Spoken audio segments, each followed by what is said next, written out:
Proper medical qualification లేని doctors మాత్రమే మన దేశంలో 57.3%. ఒక సంవత్సరంలో ఇండియాలో జరిగే మెడికల్ ఎర్రర్స్ మాత్రం ఎన్నో చెప్పనా? 52 లక్షలు.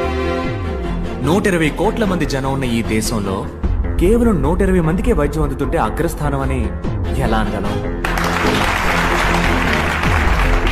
వైద్య రంగంలో అతిపెద్ద స్కామ్ గా మీరు ఏదనుకుంటున్నారు డాక్టర్? Medical checkup.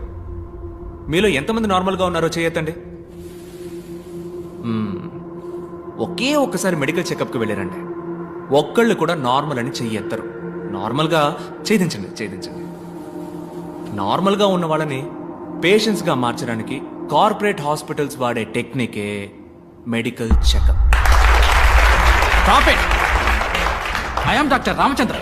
డాక్టర్స్ నే కాకుండా వైద్య వృత్తిని అవమానించే విధంగా ఉన్నాయి మీ మాటలు. ఓ, డాక్టర్స్ అందరూ దుర్మార్గులే అన్నది మీ ఉద్దేశమా? ఖచ్చితంగా కాదు డాక్టర్.